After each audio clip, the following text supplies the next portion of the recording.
कौन? इसलिए मेरी जीजियों, मेरे जीजाओं, मेरी बेटियों, बेटाओं, मेरी माताओं से निवेदन है कि शंकर के मंदिर में जाना ना तो व्यर्थ की चर्चाएं ना कर कर, जैसे शिव महापुराण के कथा के पंडाल में आप इतना बड़ा प्रयाग का मेला होने पर, इतना लाखों में भीड़ होने पर भी आपके इस पंडाल के अंदर आप एकदम मौन होकर बैठते हो शांति से, शायद दुनिया का पहला कोई पंडाल होगा इस मेले का जिसमें इतने साइलेंट से बैठकर आप कथा का रसतत्व ग्रहण करें। कई लोगों को तो आश्चर्य लगता होगा कि इतने लाखों में जनता और उसके बाद भी मुख से आवाज नहीं है, एकदम चुप, धूप पड़ रही है, बैठे हैं और कथा का रसतत्व सुन रहे हैं, ये क्या है? आश्चर्य।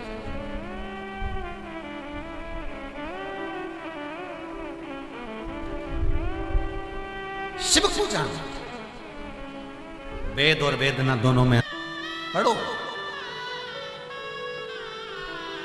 और हमने एक बात पहले भी कही, आज फिर इस कथा का जो 7 दिन की कथा का 16 तारीख कथा का जो विराम दिवस चल रहा है कथा का, उसमें फिर एक बात कहेंगे, किसी को कुछ देने से पहले अपने परिवार, अपने घर, अपने मोहल्ले, अपनी सोसाइटी, अपनी कॉलोनी में देखो, अगर कोई को शिक्षा की जरूरत है ना, उसके स्कूल की फीस भरने की जरूरत हो ना, तो पहले उस बच्चे को अच्छी एजुकेशन दिलाने का प्रयास करो।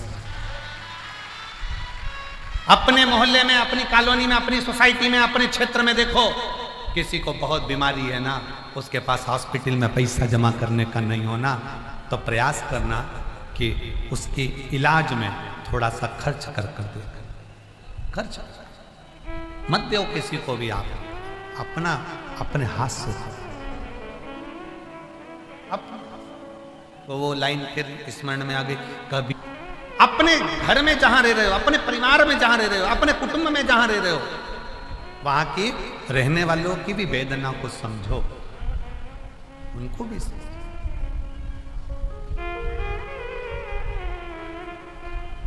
तारकासुर का अंतिम क्षण है और उसने हाथ जोड़ा है, कार्तिकेय बाबा को प्रणाम किया। षडानंद कार्तिकेय मुस्कुराकर जब वो प्रणाम कर रहे थे, कार्तिकेय दिल से नमन कर रहे थे, क्योंकि आप मेरे पिता को अपने दिल में बिठाते हो, शिव को दिल में बिठाते हो। शंकर भगवान का कोई दुश्मन नहीं है।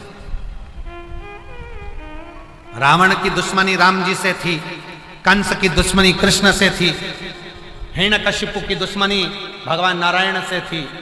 एक दुश्मन का नाम बता दो जिसकी दुश्मनी शंकर भगवान से हो। शंकर भगवान का कोई दुश्मन नहीं है। देव आप और हम तप नहीं कर सकते, पर आप और हम भगवान के नाम का जाप कर सकते हैं। इसलिए घर में जब फ्री रहा करो, काम करो, दुकान हो, व्यापार हो, गाड़ी हो, घर हो, सबके ऊपर लिख दो श्री शिवाय। जब फ्री रहो स्मरण करते रहो, श्री शिवाय नमस्तुभ्यं, श्री शिवाय नमस्तुभ्यं, श्री शिवाय नमस्तुभ्यं, श्री शिवाय नमस्तुभ्यं। जब मन कर जाए तब तारकासुर के 3 बेटे तारकासुर स्मरण में रखें। पशुपति व्रत जिस दिन तुम्हारा रहे, उस दिन शंकर जी पे चढ़ी हुई बेलपत्र को नहीं लाना। जिस दिन तुम्हारा पशुपति व्रत रहे, शिव जी का पूजन करने जाओ, उस दिन जल का जो भाग लेकर आते हो पीने के लिए, वो नहीं। उस दिन केवल पशुपति व्रत का ही पूर्णता करें, उसमें कोई दूसरा लक्ष्य ना जोड़े, केवल पशुपति व्रत। और फिर कई माताएं कहती है, गुरुजी हमने पशुपति व्रत करा, भगवान ने हमारी क्यों नहीं सुनी, और दूसरों की तो भगवान सुन लेते हैं, हमारी क्यों नहीं सुनी।